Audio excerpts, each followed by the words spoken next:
Hi everyone, this is going to be your Algebra 3 questions on lesson 55. This lesson 55 is actually not going to be officially due into my email inbox until Thursday of this week, so not until Thursday of this week. Don't forget that tomorrow you are going to need to have lesson 56 ready to be stamped. So we're going to go through the questions that you guys have posted. Thank you for those of you that took time to actually go through the ones that you needed help on. But we're going to quickly get started. We have about 15 problems we need to get through. So the first one is going to be number 4. We have a big wheeled swamp buggy had wheels that were 6 meters in diameter. The swamp buggy was traveling 10 kilometers per hour. What was the angular velocity of the wheels in radians per second? Okay, so we are going to use the equation. Linear velocity is equal to radius times the angular velocity, but this time we're solving for angular velocity. So I'm going to move the radius to the other side of the equation by multiplying by its reciprocal. And that would give me angular velocity is equal to linear velocity times 1 over the radius. Now they give us all the information we need. It says that the swamp buggy is traveling at 10 kilometers per hour. So I'm going to change the velocity to 10 kilometers per hour. And then I'm going to multiply this by 1 over the radius. And the radius, they give us the diameter is 6 meters. So therefore, the radius is going to be 3 meters. Now I want to get this into radians per second. So now what I'm going to do is I'm going to convert from meters to kilometers. And there's 1,000 meters in 1 kilometer. You'll notice that when you do this, that the meters cancel, but the kilometers also cancel. And because we don't have a unit of measurement left, we can add in the dimensionless label of radian, and that's where that comes in. I also need to convert from hours to seconds. So 1 hour is equivalent to 60 minutes, and then 1 minute is equivalent to 60 seconds. Now that I've done that, the hours cancel and the minutes cancel. I am left with 10 times 1,000 over 3 times 60 squared. And again, the unit I'm going to use is radian per second. And that's because I have no more unit of measurement. And radian doesn't have dimension, so therefore you can add it in or take it away as needed. Now moving on to number 5. The wheels on the toy car had a diameter of only 1 inch, but they were revolving at 40 radians per second. What was the velocity of the toy car in yards per minute?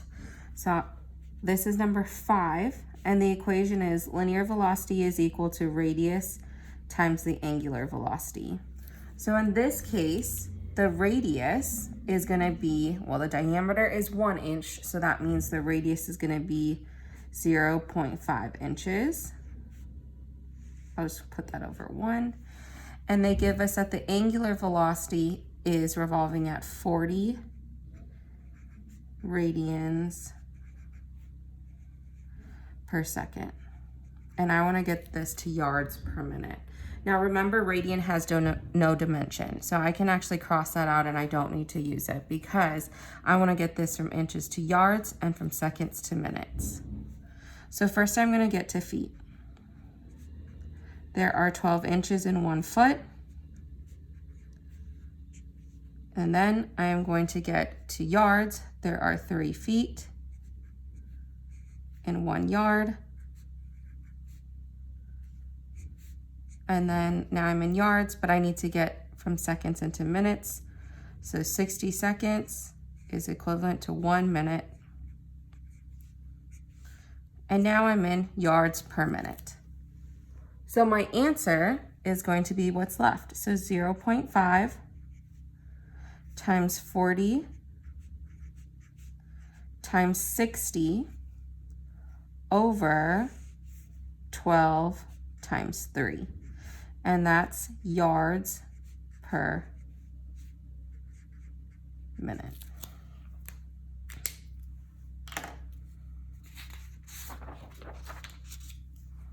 Moving on, we're looking at number 6. On the outbound leg of 400 miles, the plane flew at a moderate speed. On the trip back, also 400 miles, the pilot doubled his speed of the plane. How fast did the plane travel on the outbound leg if the total traveling time was 6 hours? So the time outbound plus the time back was equal to 6. It says on the way back, the rate back, the pilot doubled his speed, so that's twice the rate on the outbound. Now, we know that the distance outbound is equal to 400, as well as the distance back was equal to 400. We also know our formula for distance. Distance is equal to rate times time. So that means ROTO is equal to 400, and RBTB is also equal to 400. I've already solved for what RB is equal to. So in this equation here, I'm actually going to solve for TB. So TB is going to be equal to 6 minus TO. Now I know what RB is equal to. It's 2RO. I know what TB is equal to. It's 6 minus TO, and that's equal to 400. Now if I distribute this, I'm going to get 12RO minus 2ROTO is equal to 400. But look at that. I know what ROTO is equal to. It's equal to 400. So now I can plug that in, and that would give me 12RO minus 2 times 400 equals 400. So 2 times 400 is going to give me 800. I want to move that to the other side by adding it to the other side. And that would give me 12RO is equal to 1200. And we would get the rate outbound is equal to 100. It says how fast did the plane travel on the outbound leg? So that would be RO. And then that's all. So we just need to find the rate outbound. So we just have to solve for RO, which is equal to 100.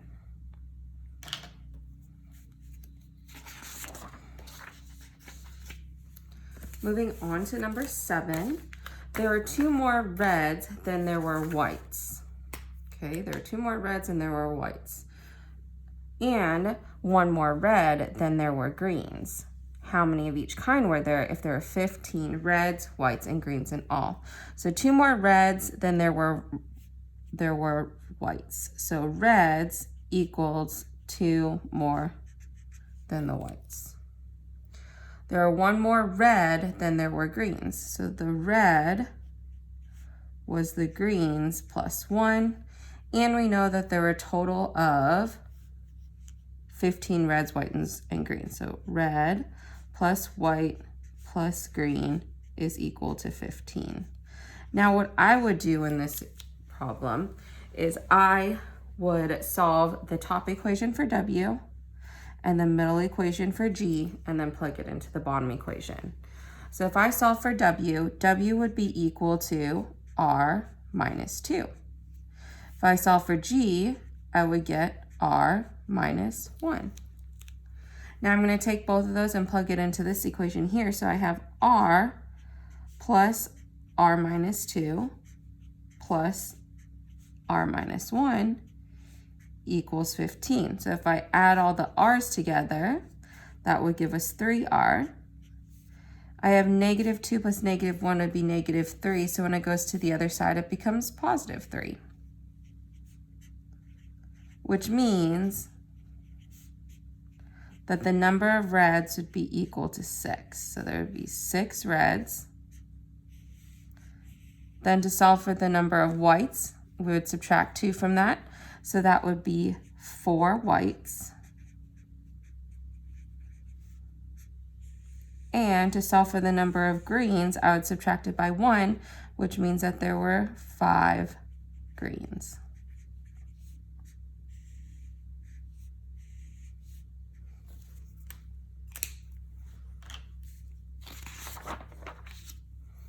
Moving on, we're going to look at number 9. So for number 9, it says complete the square to graph. So the first thing that I'm going to do is I'm going to put all the x's in parentheses. So that would be y is equal to negative x squared minus 2x and then minus 2. But in order to complete the square, we have to factor out the minus sign. So that would be negative and then x squared plus 2x, leave a space, and then minus 2 on the outside. When you complete the square, you take the term that's attached to x and you divide it by 2. So if I divide that by 2, I would get x plus 1 squared. Now if I square this 1, it becomes positive 1, and I would add it back on the inside. But remember, before you do the opposite to the outside, remember that this minus sign makes this actually a negative 1. So therefore, I need to add 1 to the outside, making the outside equal to negative 1. Now this negative sign tells me that it's going to be a sad face parabola. It's going to face down. The x plus 1 is telling me the axis of symmetry. So if I set that equal to 0, that gives me the axis of symmetry is at negative 1. And on negative 1, this is where I'm going to start. This is my vertex. So I'm going to draw this.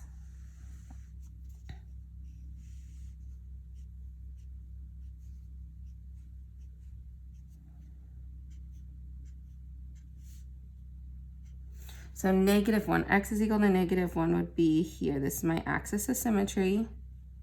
And on my axis of symmetry, I'm going to start at negative 1. Now, if you remember this chart that I told you to write down, it's 1, 1, 2, 4, 3, 9. That means that from the vertex, you're going to go over 1, down 1, because it's sad face, over 1, down 1 in either direction, and then over 2, down 4. 1, 2, 3, 4.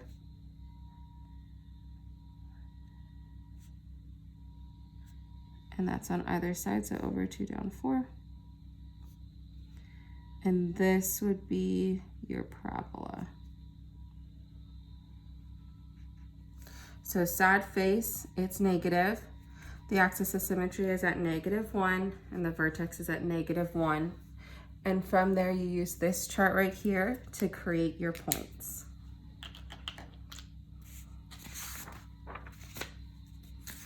Now we're going to move on to number 12. So number 12 is a little tricky because we see that square root of 3 that's there, and we need to get that by itself. So I'm going to start on number 12 by moving the square root of 3 to the other side. So you end up with 3 tangent theta is equal to the square root of 3. Then I'm going to divide both sides by 3. And then tangent theta is equal to root 3 over 3. But we're looking for a reference triangle. An opposite over adjacent. I do not have a reference triangle that has an opposite of root 3 and an adjacent of 3. So I actually need to recognize, because these numbers are the same, I'm going to move this square root down to the denominator. So you're going to multiply top and bottom by the square root of 3, because then I'll end up with a reference triangle. Root 3 times root 3 is 3, and that's going to be over 3 root 3. Once you simplify that, you'll have positive 1 over the square root of 3. Now, opposite over adjacent tells me that it's a positive ratio. All students take calculus. I know that tangent is positive in quadrant 1 because everything's positive in quadrant 1. And then tangent isn't positive again until quadrant 3. Opposite is 1 and adjacent is root 3 or negative root 3 because negative over a negative is a positive. This is a 30, 60, 90 reference triangle, but I'm looking for what this angle is. What angle falls between root 3 and 2 on the reference triangle? Quadrant 1, that's going to be 30 degrees. But in quadrant 3, we're going to have to add 30 degrees to 180, therefore giving me 210 degrees. And those are your answers. Now, when you move on to number 13, we actually have done most of the work for that one. Because look, this is tangent theta is equal to root 3 over 3. The only thing that's different is that there's a 3 attached to the theta, which means that for number 13, all I need to do is, instead of setting it theta is equal to 30 and theta is equal to 10, I'm going to set the 3 theta equal to 30 and the 3 theta equal to 210. Now remember, I'm going to end up with 3 answers for each of those quadrants. So for the first quadrant, I'm going to have theta is equal to 10 is my first answer, and theta is equal to 70 for my second one. But to find my other answers, you're going to set 3 theta equal to 360. And when you divide by 3, that gives you theta is equal to 120. Now this is what you're going to continuously add. So 120 plus 10 would give me 130. 120 plus 130 would give me 250, and there's my 3 answers. Then 70 plus 120 would give me 190. And then 190 plus 120 is going to be equal to 310. And those would be my 3 answers. So the reason we didn't have to show a whole lot of work for that one is because these 2 problems actually feed off of each other. You did the work for number 13 already in number 12. You already solved for the degrees. So we just have to set our inviolable argument 3 theta equal to both of those degrees and then solve for our 3 answers. And then moving on to number 14. Number 14, I'm going to move the 1 to the other side, which would give me cosecant 2 theta is equal to 1. Now I could put this over 1. Cosecant is the inverse of cosine, which would be hypotenuse over opposite. But look at that. That doesn't work because we don't have a hypotenuse of 1 and an opposite of 1. So really what we're looking for is the unit circle. Now on the unit circle, I'm going to draw out the unit circle completely.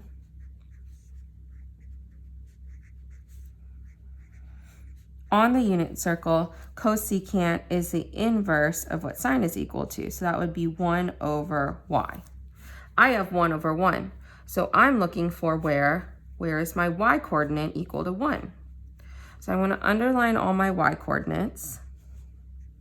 And I see that there's only one place where my y coordinate is equal to positive 1, and that's at 90 degrees. So I'm going to set 2 theta, my inviolable argument, equal to 90 degrees. My first answer is going to be equal to 45 because you divide it by 90. But again, I need to have 2 answers. This tells me that I need 2 answers. So I'm going to set 2 theta equal to 360. When I do that, I get theta is equal to 180. And this is going to be what you're going to add to my 45 to find my other answer. So if I add, oops, couldn't see that. If I add 180 to 45, you're going to get 225. And that would be your second answer.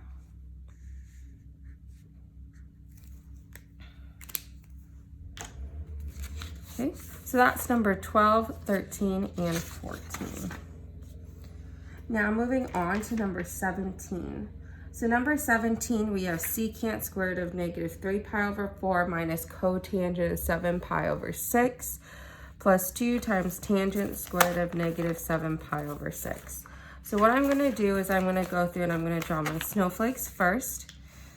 So for the first one is over 4 and the second and third one are over 6. So for the 4, I'll have 1, 2, 3, and 4, 1, 2, 3, and 4. This is my 0.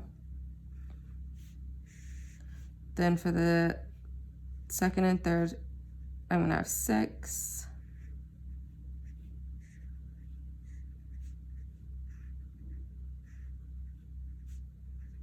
Now starting at 0, for negative 3, that means I'm going to start counting in quadrant 4. So 1, 2, 3. That puts me in quadrant 3.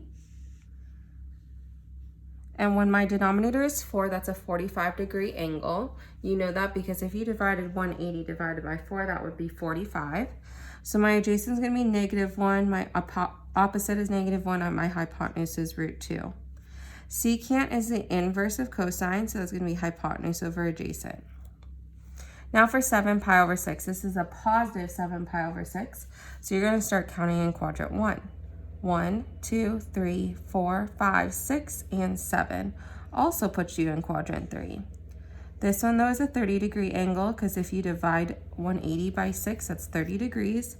Your adjacent is going to be -√3, my opposite will be -1, and my hypotenuse is 2. Cotangent is the inverse of tangent, so instead of opposite over adjacent, it's adjacent over opposite. For -7 pi over 6, we're going to start counting in quadrant 4. 1, 2, 3, 4, 5, 6, and 7. That puts me in quadrant 2. Again, a 30-degree angle. Adjacent would be -√3, opposite will be +1, and hypotenuse would be 2. And tangent is opposite over adjacent. Now don't forget that all the squares that are in there, and then for the tangent, we're going to have to multiply that by 2. So hypotenuse over adjacent in the first triangle would be hypotenuse over adjacent. That would be -√2, and we do need to square that. Then for the second triangle, it's adjacent over opposite. So negative over negative is a positive. That would be positive square root of 3. And I'd have to square that as well. Plus 2 times, on this one, it's opposite over adjacent, which would be -1 over √3. But then we are squaring that as well. So when you square square root of 2, that's going to be 2. When you square √3, that's going to give me 3. Then I have 1 over √3 squared would be 1/3 times 2 would be 2/3. So now I have -1 plus 2/3. -1 plus 2/3. Now if you make a common denominator, your answer is going to be -1/3.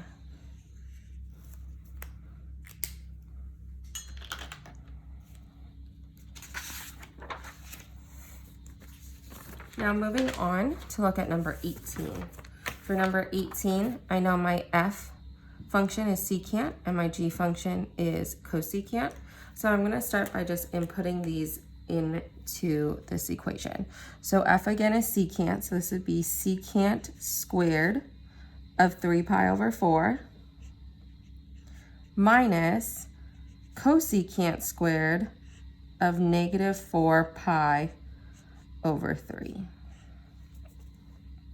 Now I'm going to make my snowflakes for over 4 and then over 3. So 1, 2, 3, 4, 1, 2, 3, and 4. And then 1, 2, 3, 1, 2, 3. So starting at 0, I would start in quadrant 1, counting in quadrant 1. So this would be 1, 2, 3. That puts me in quadrant 2 with a 45-degree angle, meaning that my adjacent will be -1, my opposite will be +1, and my hypotenuse will be the square root of 2. And secant is the inverse of cosine, so it's hypotenuse over adjacent. For my second triangle, I'm going to start counting in quadrant 4 because it's -4. So 1, 2, 3, 4. And that puts me back in quadrant 2. 180 divided by 3 is 60, so my adjacent is going to be -1, my opposite will be √3, and my hypotenuse would be 2. Cosecant is the inverse of sine, so it's going to be hypotenuse over opposite. Now hypotenuse over adjacent would be √2 over -1, so that would be -√2. But we have to square that value. Then hypotenuse over opposite would be 2 over the square root of 3, and we have to square that as well. So √2 squared would just give me 2 minus 4 over 3. Common denominator would be 3, so 6 over 3 minus 4 over 3 gives me 2 over 3.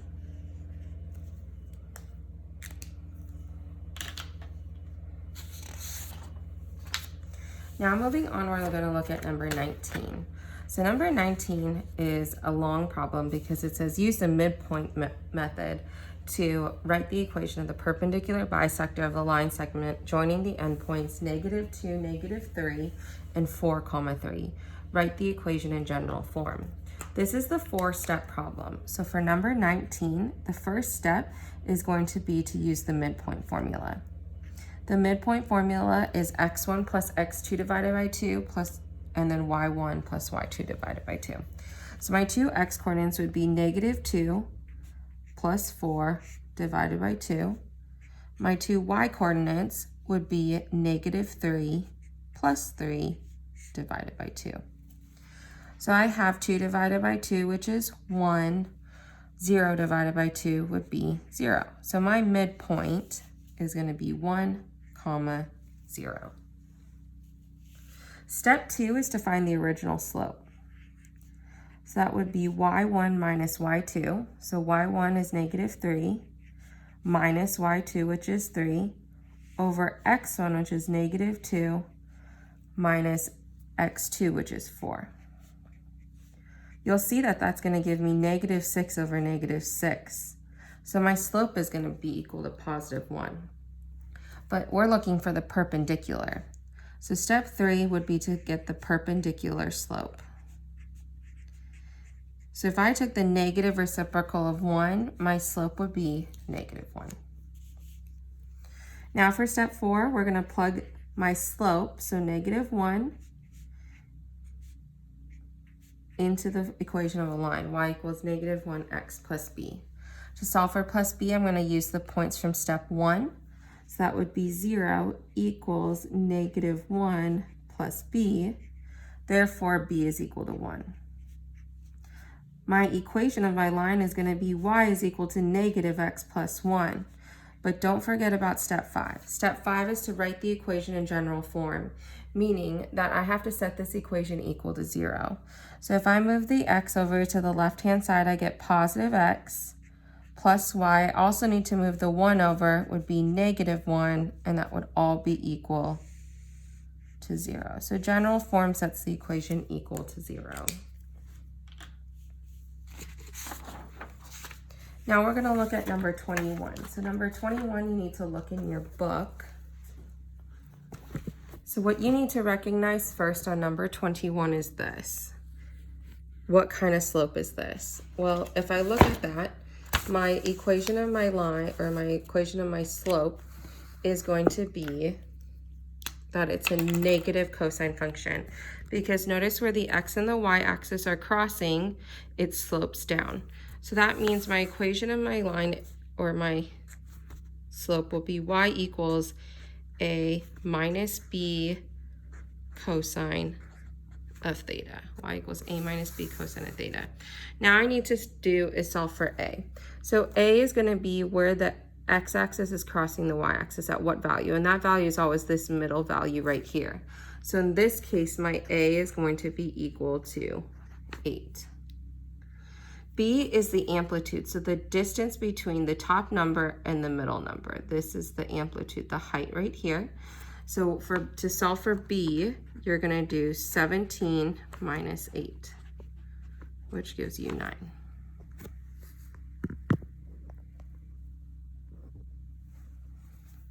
So for number 21, you would plug those values in. Y is going to be equal to 8 minus 9 cosine of theta. So you need to identify what type of diagram it is, if it's a sine or a cosine, and then you need to determine what the midline is, where the x-axis is crossing the y-axis. In this case, it was 8. Then for B, it's always the top number minus the middle number, and that gives you your amplitude B. Okay, now moving on to number 22. So for number 22, we are actually asked to factor over the set of complex numbers. So we have the equation x squared minus 5x plus 8. Our answer needs to be in the form x minus root times x minus root. Now to find the roots of my equation, I am actually just going to do quadratic formula. So x will be equal to -5 plus or minus the square root, -5 squared minus 4 times 1 times c all over 2 times 1. Now two negatives give me a positive, so that would be 5 over 2 plus or minus, now inside that square root we have 25 minus 32, which would be the square root of 7i over 2. So now I have my two roots. I have 5 over 2 plus root 7 over 2i, and then 5 over 2 minus root 7 over 2. So this would turn into my x squared minus 5x plus 8 is going to be equal to, remember that when you plug this in, the signs change. This changes to -5 over 2. This changes to negative root 7 over 2i. And then again, the 5 over 2 changes to negative, and the negative root 7 would turn into positive root 7 over 2i. And this would be your answer right here. So factoring over the set of complex numbers is just trying to plug it, or trying to make an equation that looks like this, the x minus root times x minus root. In order to do that though, you would have to know what the roots of your equation are. And to do that, you would just need to do quadratic formula.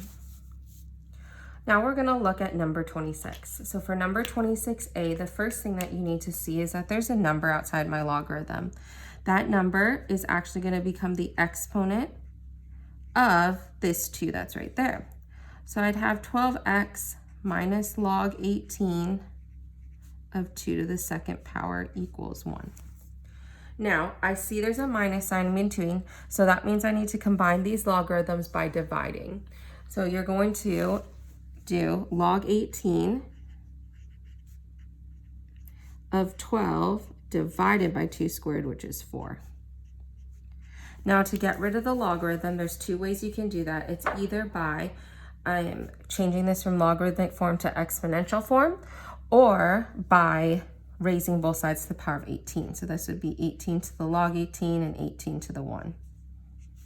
The log 18 cancels. 12 divided by 4 is, this should be 12x. Sorry guys, 12x. 12x divided by 4 would be 3x. And 18 to the power of 1 is actually just going to be 18. So therefore, x is just equal to 6.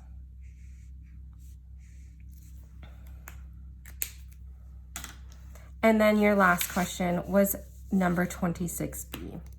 So for number 26b, again, there's a number outside your log, so it's going to become the exponent on both of these. So that would be ln 8 to the 2/3 plus ln 3 squared equals ln x plus 5. So the first thing I'm going to do is I'm actually going to find out what is 8 to the 2/3. Well, I can use my calculator for that. 8 to the power of 2 divided by 3 equals, and that's equal to 4.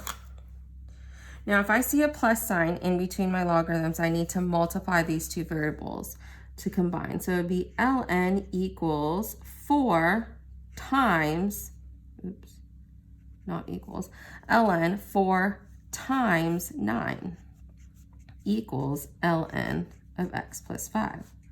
Now, how do we get rid of the ln? Because there's no base. Well, ln is just a natural log, which is a log with a base of e. So to get rid of the ln, you're going to raise both sides to the power of e. 4 times 9 is 36, and we're setting that equal to x plus 5. Now to solve for x, you're going to subtract 5 from both sides, so x is going to be equal to 31. And that concludes all of your questions that you had on lesson 55. Lesson 55 is not officially going to be due until Thursday. So you have a couple days to figure out the rest of your problems and make sure they're correct. I hope you guys all have a great day. Bye.